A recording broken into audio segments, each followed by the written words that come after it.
আজকের রায়ের মধ্য দিয়ে অন্তত ক্ষতিগ্রস্ত পরিবারগুলো যাদের পিতা হারিয়েছে, স্বামী হারিয়েছে, সন্তান হারিয়েছে, তাদের পূর্ণ ক্ষতির পূরণ হয়তো কোনোদিন হবে না, কিন্তু কিছুটা স্বস্তি তাদের হৃদয়ে এসেছে।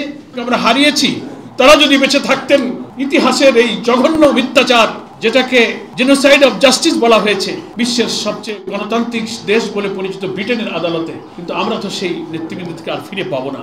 তাদের উপরে জুলুম করা হয়েছে, সেই বিচার ছিল ইতিহাসের শ্রেষ্ঠ মিথ্যাচার।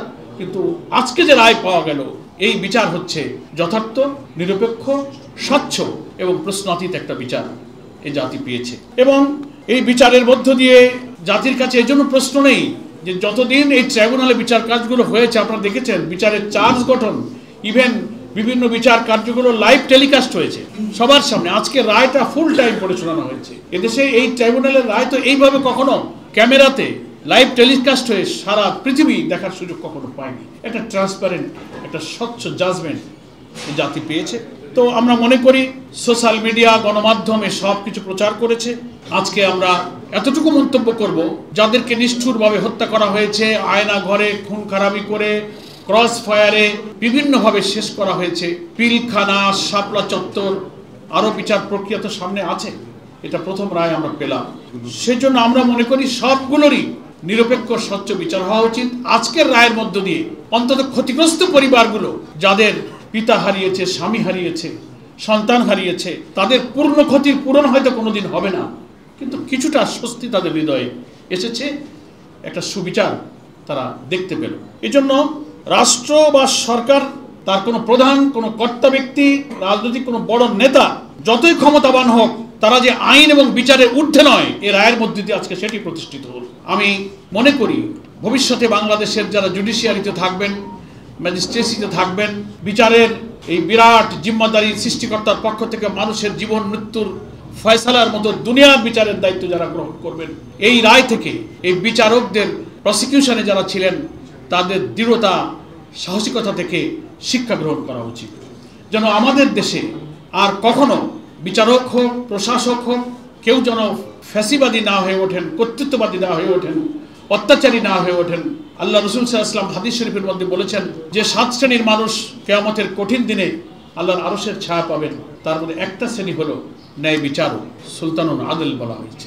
এটা মনে থাকে না বিচারকদের, তো এটা জাতির জন্য একটা শিক্ষা হয়ে থাকবে।